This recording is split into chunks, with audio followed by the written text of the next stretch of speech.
ഇന്ന് ഫെബ്രുവരി 17 ചൊവ്വാഴ്ച. അമ്മേ പരിശുദ്ധ അമ്മേ, അമ്മേ പരിശുദ്ധ ദൈവമാതാവേ, കൃപാസനത്തിലൂടെ ഞങ്ങൾക്കും ഞങ്ങളുടെ ദേശത്തിനും അമ്മ മധ്യസ്ഥം തേടി തന്ന എല്ലാ അനുഗ്രഹങ്ങൾക്കും കൃപകൾക്കും ഞങ്ങളിപ്പോൾ ഹൃദയം നിറഞ്ഞ നന്ദി പറയുന്നു.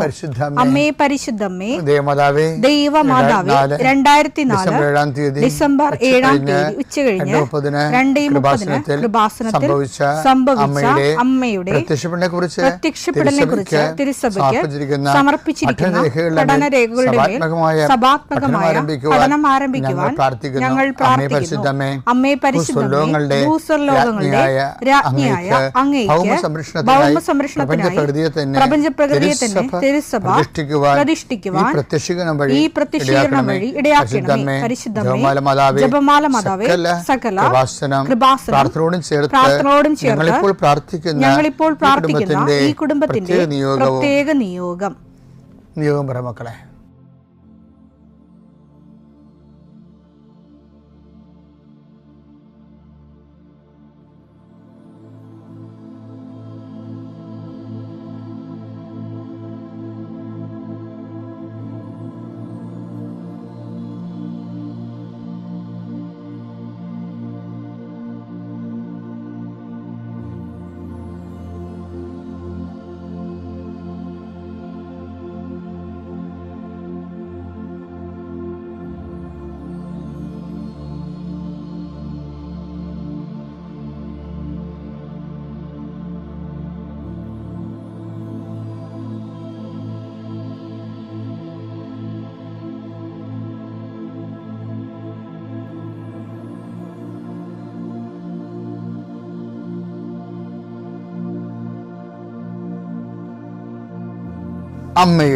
അമ്മയുടെ പ്രത്യക്ഷീകരണത്തിന്റെ ഈ അനുഗ്രഹവേളയിൽ ഞങ്ങൾക്ക് സാധിച്ചു തരുവാൻ കനിയണമേ. ആമേൻ. വിശ്വാസ പ്രമാണം. സർവശക്തനായ പിതാവും ആകാശത്തിന്റെയും ഭൂമിയുടെയും സൃഷ്ടാവുമായ ദൈവത്തിൽ ഞാൻ വിശ്വസിക്കുന്നു. അവിടുത്തെ ഏകപുത്രനും ഞങ്ങളുടെ കർത്താവുമായ ഈശോമിശിഹായിലും ഞാൻ വിശ്വസിക്കുന്നു. ഈ പുത്രൻ പരിശുദ്ധാത്മാവിനാൽ ഗർഭസ്ഥനായി കന്യകാമറിയത്തിൽ നിന്ന് പിറന്ന് പൊന്തിയോസ് പീലാത്തോസിന്റെ കാലത്ത് പീഡകൾ സഹിച്ച് കുരിശിൽ തറയ്ക്കപ്പെട്ട് മരിച്ച് അടക്കപ്പെട്ട് പാതാളങ്ങളിൽ ഇറങ്ങി മരിച്ചവരുടെ ഇടയിൽ നിന്ന് 3-ാം നാൾ ഉയർത്ത് സ്വർഗത്തിലേക്ക് എഴുന്നള്ളി സർവശക്തിയുള്ള പിതാവായ ദൈവത്തിന്റെ വലതുഭാഗത്തിരിക്കുന്നു. അവിടെ നിന്ന് ജീവിക്കുന്നവരെയും മരിച്ചവരെയും വിധിക്കുവാൻ വരുമെന്നും ഞാൻ വിശ്വസിക്കുന്നു. പരിശുദ്ധാത്മാവിലും ഞാൻ വിശ്വസിക്കുന്നു. വിശുദ്ധ കത്തോലിക്കാ സഭയിലും പുണ്യവാന്മാരുടെ ഐക്യത്തിലും പാപങ്ങളുടെ മോചനത്തിലും ശരീരത്തിന്റെ ഉയർപ്പിലും നിത്യമായ ജീവിതത്തിലും ഞാൻ വിശ്വസിക്കുന്നു. ആമേൻ. സുഖസ്ഥനായ ഞങ്ങളുടെ പിതാവേ, അങ്ങയുടെ നാമം പൂജിതമാകണമേ. അങ്ങയുടെ രാജ്യം വരണമേ. അങ്ങയുടെ തിരുമനസ് സ്വർഗത്തിലെ പോലെ ഭൂമിയിലുമാകണമേ. അന്നു വേണ്ടുന്ന ആഹാരം ഇന്ന് ഞങ്ങൾക്ക് തരണമേ. ഞങ്ങളോട് തെറ്റ് ചെയ്യുന്നവരോട് ഞങ്ങൾ ക്ഷമിക്കുന്നത് പോലെ ഞങ്ങളുടെ തെറ്റുകൾ ഞങ്ങളോടും ക്ഷമിക്കണമേ. ഞങ്ങളെ പ്രലോഭനത്തിൽ ഉൾപ്പെടുത്തരുതേ, തിന്മയിൽ ഞങ്ങൾ രക്ഷിക്കണമേ. ആമേൻ. നന്മ നിറഞ്ഞ മറിയമേ, സ്വസ്തി. കർത്താവ് അങ്ങയുടെ കൂടെ സ്ത്രീകളിൽ അങ്ങ് അനുഗ്രഹിക്കപ്പെട്ടവളാകുന്നു. അങ്ങയുടെ ഉദരത്തിൻ ഫലമായി ഈശോ അനുഗ്രഹിക്കപ്പെട്ടവനാകുന്നു. പരിശുദ്ധ മറിയമേ, തമ്പുരാന്റെ അമ്മേ, പാപികളായ ഞങ്ങൾക്ക് വേണ്ടി ഇപ്പോഴും ഞങ്ങളുടെ മരണസമയത്തും തമ്പുരാനോട് അപേക്ഷിക്കണമേ. ആമേൻ. കർത്താവേ, നിന്റെ ഉന്നതമായ നാമത്തിന് സ്തോത്രം ചെയ്യുന്നു.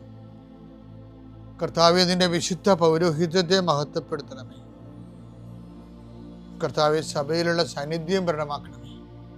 40 വർഷം ഞാൻ അർപ്പിച്ച കുർബാനയുടെ യോഗ്യതയാൽ കൃപാസ്ഥാനത്താറെ ജീവനോടെ പ്രത്യക്ഷപ്പെട്ട മാതാവിൻ്റെ പ്രത്യക്ഷീകരണത്തിൻ്റെ യോഗ്യതയാൽ അൾത്താരയിൽ നടന്ന 10,000-കണക്കിന് ആരാധനയുടെ ശക്തിയാൽ ദൈവവേദനെ നിന്നെയും നിന്റെ കുടുംബത്തെയും ഈശോ നാമത്തെ ആശീർവദിക്കുന്നു. ഇന്ന് നിന്റെ ജീവിതം അഭിമുഖീകരിക്കുന്ന എല്ലാ വിഷയങ്ങളും, നീ കണ്ടുമുട്ടുന്ന വ്യക്തികൾ, നീ ഭയക്കുന്ന വിഷയങ്ങൾ, ഇന്റർവ്യൂകൾ, ടെസ്റ്റുകൾ,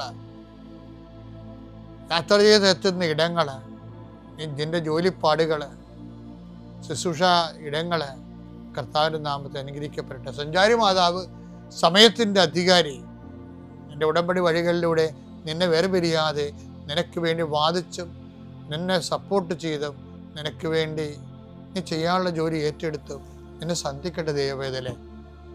പിതാവും പുത്രനും പരിശുദ്ധാത്മാശ്രേഷ്ഠ നീക്കുവാമേ. എൻ്റെ പ്രിയപ്പെട്ടവരെ, ഞാൻ ഇന്നലെ നിങ്ങളോട് പറഞ്ഞ വീണ്ടും ആവർത്തിക്കുകയാണ്. നമ്മൾ വിശ്വാസ ജീവിതം എന്നും പറഞ്ഞ് ലീഡ് ചെയ്യുന്ന പല കാര്യങ്ങളും, അതിന് ഒന്നുകിൽ പ്രാർത്ഥനാ ജീവിതമായിരിക്കും, അത് അല്ലെങ്കിൽ അനുഷ്ഠാന ജീവിതമായിരിക്കും. അപ്പോൾ വിശ്വാസ ജീവിതം ഇതൊന്നുമല്ല, ലോകത്തിൻ്റെ മേലുള്ള ഒരു വ്യക്തിയുടെ ദൈവസ്വഭാവത്തേക്കുള്ള വളർച്ചയാണ്, ലോകത്തിൻ്റെ മേലുള്ള വിജയമാണ് നമ്മൾ ഇന്നലെ കണ്ടു. ഇതുപോലെ തന്നെ ഒരു പ്രധാനപ്പെട്ട വിഷയമാണ് നമ്മൾ ഈ 1000 കൊല്ലങ്ങളായിട്ട് സഭ എപ്പോഴും ഓരോരോ കാലത്ത് ദൈവത്തോട് അടുക്കുന്നതിന് ദൈവത്തിൻ്റെ മനുഷ്യരുടെ പ്രത്യേകത വെച്ച് കഴിഞ്ഞാൽ അവരെപ്പോഴും ഇങ്ങനെ ഉള്ളിൽ ചിന്തിച്ചുകൊണ്ടിരിക്കും, ദൈവത്തോട് എങ്ങനെയാണ് മനുഷ്യനെ കൂടുതൽ അടുപ്പിക്കുക. അത് എക്കാലത്തെയും ദൈവശാസ്ത്രമൊക്കെ വന്നത് അങ്ങനെയാണ്. അതുപോലെ തന്നെ ആധ്യാത്മികമായ മിഷണറീസ് വന്നതും അങ്ങനെയാണ്.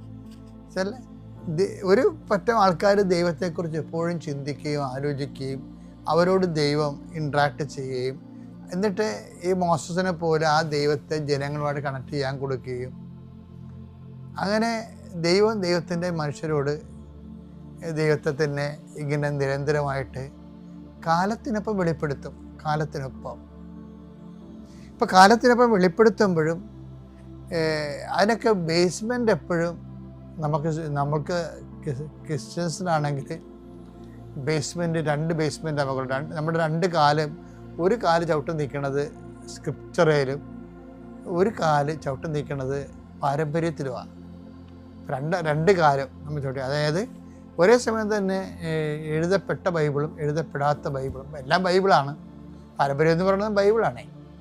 അപ്പം ഈ എഴുതപ്പെടാത്ത ബൈബിള് ആണ് നമുക്ക് വിശിഷ്ട പാരമ്പര്യമായിട്ട് പകർന്നു കിട്ടിക്കണം. അതിങ്ങനെ പകർച്ച അപ്പോസ്തലിക സഭയ്ക്ക് മാത്രമേ അതുള്ളൂ.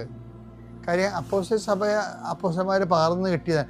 ഈ നമ്മുടെ നൊവേനയൊക്കെ ഇല്ലേ, നൊവേന, അപ്പോൾ നമ്മളോർക്കും അത് ഇടക്കാലം കൊണ്ടുണ്ടായതാണെന്നൊക്കെ പറയില്ലേ. എന്നൊക്കെ പറഞ്ഞ് നൊവേനയെ ആക്ഷേപിക്കുന്നവരുണ്ട്. ഞാൻ ചില സമയത്തൊക്കെ അറിയാതെയൊക്കെ നൊവേനയ്ക്കെതിരെയൊക്കെ എന്നൊക്കെ പറയും. പക്ഷെ നമുക്കൊരു എളിമയോടെ ഒന്ന് ചിന്തിച്ച് നോക്കിയാൽ നമുക്ക് മനസ്സിലാകും, നൊവേനയാണ് ആദ്യം ഉണ്ടായിരുന്നത്. 9 ദിവസം ഇല്ലേ അവർ അമ്മയും അപ്പോസ്തലന്മാരും കൂടി, നൊവേന വെച്ചാൽ 9 എന്നല്ല അർത്ഥം, 9 ദിവസം അവർ പ്രാർത്ഥിച്ചില്ലേ. നടപടി പുസ്തകം 1:14. ഇവർ ഏകമനസ്സോടെ യേശുവിന്റെ അമ്മയായ മറിയത്തോടും മറ്റ് സ്ത്രീകളോടും അവന്റെ സഹോദരോടുമൊപ്പം പ്രാർത്ഥനയിൽ മുഴുകിയിരുന്നു. ആ 9 ദിവസം അവർ പ്രത്യേക പർപ്പസിന് വേണ്ടി പരിശുദ്ധാത്മാവ് നിറഞ്ഞ് അമ്മയും അപ്പോസ്തലന്മാരോട് പ്രാർത്ഥിച്ചു. അതാണ് നൊവേനയുടെയൊക്കെ തുടക്കം എന്ന് പറയുന്നത്. പിന്നെ ഒരു മിഡിൽ ഏജസ് ഒക്കെ എപ്പോഴും AD 1200 കാലഘട്ടങ്ങളൊക്കെ ഒരു മിഡിൽ ഏജസ്, മധ്യകാലം. അപ്പോൾ ഡൊമിനിക്കൻസും പിന്നീട് ഈ മോഡേൺ കാലം വന്നപ്പോൾ ജസ്യൂട്ടുകളും അവർ മാതാവിൻ്റെ അപ്പാരിഷനുമായിട്ട് ബന്ധപ്പെട്ട് കുറേ അപ്പാരിഷൻ സംഭവിച്ചില്ലേ സഭയിൽ. ഇപ്പോൾ ലൂർദ് ഫാത്തിമയ്ക്ക് മുമ്പ് തന്നെ എത്രയോ അപ്പാരിഷൻസ് ഉണ്ട്. ആദ്യത്തെ അപ്പാരിഷൻ യാക്കോബ്സിലേക്ക് നൽകിയതാണ്. ആദ്യത്തെ അപ്പാരിഷൻ അത് AD 120 മറ്റേ ഉള്ളതാണ്.